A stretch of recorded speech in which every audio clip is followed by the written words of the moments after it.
The first of which was when I purchased the Marathon. I did it again. The Marathon. And on paper, everything was perfect. It was a Bauhaus watch, which is... My mouth just did something dumb.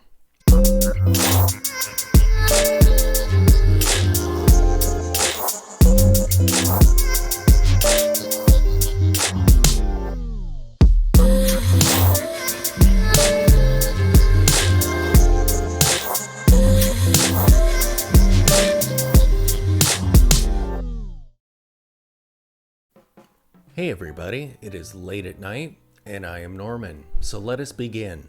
Tonight I want to talk about 5 things to keep in mind when buying watches sight unseen. My entire collection consists of watches that I've purchased having never seen them in person. With one exception. This little guy. I bought him at Walmart. For the most part, I've had pretty good experiences purchasing watches sight unseen, but there have definitely been times where I've had cardiac events doing so. The first of which was when I purchased the Marathon G-SAR. This was the first time I bought a watch that cost me over $1,000. And at that time, I was into watches that had quite a bit of wrist presence. I was looking for watches that were kind of like 41 to 42 millimeter in size, and I was into dive watches. So when the Marathon showed up, and I opened the box and looked at it for the first time, I'm pretty sure that my heart literally stopped for a second or two. It looked so much smaller than I thought it would.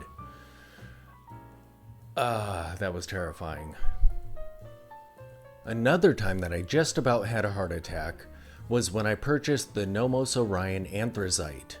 When you look online at photos of the watch, it looks like a dressy Bauhaus watch. When I looked at it for the first time, it really doesn't look Bauhausy, it's pretty much 100% dressy. The indices are chrome, and they're not nearly as pronounced as they appear when you look at pictures of it. I do love the watch though, but that initial shock was absolutely terrifying, since it is now the most expensive watch in my collection. So in thinking about these experiences, I decided to put together a video of some of the things that I think about when I'm personally considering purchasing a watch that I've never seen before. Hopefully there's something in here that's helpful to you, and if not, hopefully you were at least entertained. Number 1. Size matters, not millimeters. Let me explain this with an example. A couple of years ago, I purchased a Zeno Bauhaus winder, and on paper, everything was perfect. It was a Bauhaus watch, just like I was looking for. It was minimal, it had a thin case, and it was 40 millimeters. Perfect. So I ordered the watch, and when I opened it and looked at it, I had another cardiac event. It looked gigantic. But why? On paper, everything was perfect. Well, it had no bezel, of course. It had a flat crystal, and it had the thin case, and the case shape was cylindrical. So all of this was like a perfect storm that caused the watch to wear as though it was gigantic. 43, 44 mil. It was just way too huge. Now I own a Stova Antia that has the same shaped case, no bezel. It's Bauhaus, just like the Zeno was, but it's 36 millimeters, and so it wears perfectly. It wears kind of like a 40 millimeter watch. I've already mentioned the Marathon, and the situation there is the opposite of the Zeno. On paper, it too looks perfect. It's a super tough military watch. It's 40 millimeters. But the first time I saw it, it looked so much smaller than I thought it would. Why is that? Its specs are perfect. It has a really thick bezel on it, and it has a really thick case, and the dial is set deep behind the sapphire crystal. So the watch appears to be smaller than it is technically. Of course, after a while it looked normal, and now that I prefer smaller watches, I might actually like that it looks smaller than it is. So when you're looking at watches online, consider all of the attributes of the watch, not just the case size or the lug to lug distance, which is very important. You don't want your watch hanging over the edge of your wrist, but consider everything about the watch. Consider the case shape, the case thickness. Is the crystal domed or is it flat? All of these things will work together and determine how large the watch looks when you're actually wearing it on your wrist. And it's one of the risks of buying having never seen the watch in person. If you went to an AD and tried it on, you would know how large it wears on your wrist. Number 2. Be picky. And let me explain this one also with a personal example. A few years ago, I purchased a Rosling & Co. Metropolitan. This was a mid-century style dress watch at 40 millimeters, and it had a date window. When I purchased it, I didn't really think anything of it. But not only was there a date window on this minimal, beautiful dress watch, but the date window had a white background. So it was a white background date window on a black dial, on a minimal dress watch black dial. It was absolutely horrible. Every time I looked down at the watch, all I could see is this white square that looked like a little tiny stamp that someone stuck on the dial. It drove me absolutely nuts, and it was actually one of the reasons why I ended up getting rid of that watch. And as you're nitpicking through the watches you're looking at, be sure to think logically about it. Again, going back to the Metropolitan, it had a Miyota movement in it. And at the time, I did know that Miyota movements spun, that they're unidirectional. But I didn't think about the fact that this would be a lightweight, kind of dainty watch case that the movement would be in. And so when that thing started spinning, you could feel it shaking your wrist, and you could hear it very clearly. It sounded like a tin can scraping against itself every time you move your arm. That was another reason why I got rid of that watch. In fact, it was so irritating I almost took it to a watchmaker to see if they could remove the rotor and just render it a hand winder. So be sure to consider anything that might drive you nuts, like even lug widths. For me personally, I don't like 22 millimeter lugs because I know that any band I put on that watch is gonna look huge and clunky. Also, be sure to consider the brand of the watch, because like it or not, it's going to have an effect on you when you look at that watch while you're wearing it. It doesn't have to be a crazy luxury brand or whatever. For example, when I'm wearing my Timex Marlins and I look down at them, it's like, oh, cool, these are Timex. I mean, it has a history, it has a decent reputation. If you buy a brand that has a bad reputation, or if you're someone who doesn't care for fashion watches and you buy a fashion watch branded watch because you thought it looked cool, just know that in the back of your mind there is that little seed that might negatively affect your impression of that watch.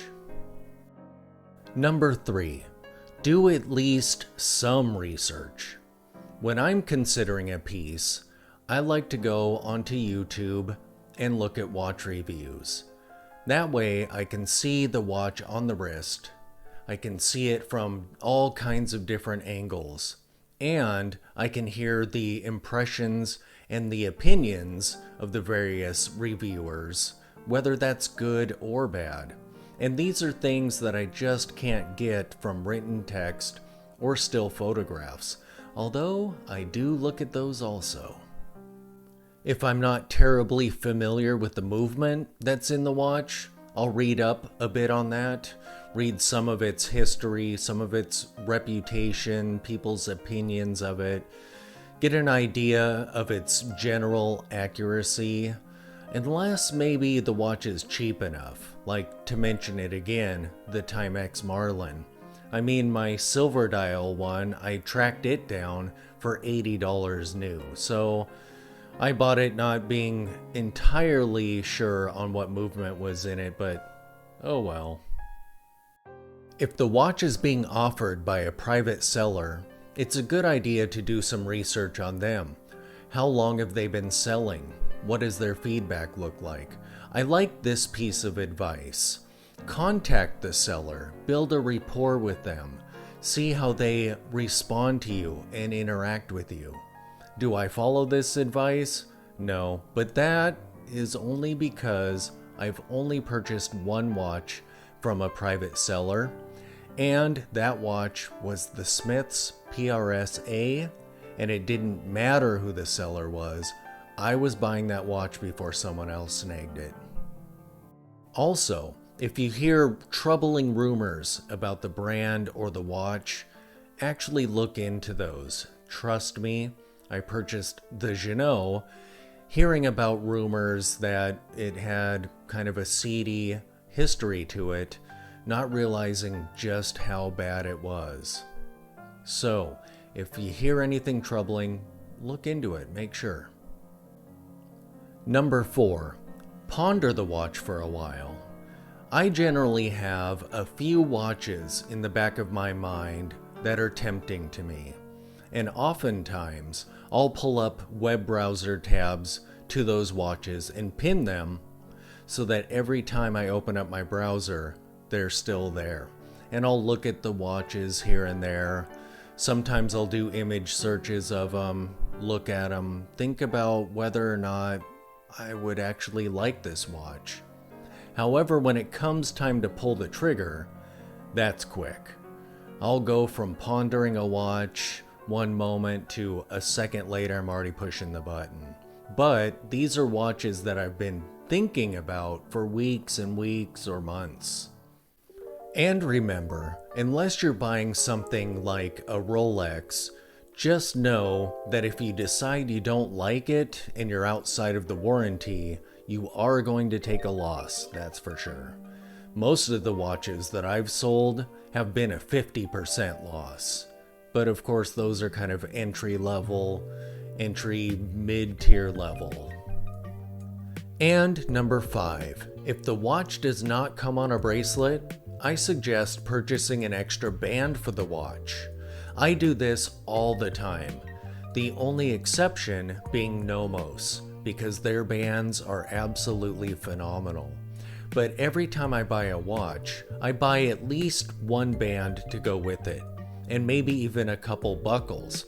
That way I can get some micro adjustment out of that band, because I just can't trust the quality of the band that the watch is shipping on. Plus, maybe I want to change it up.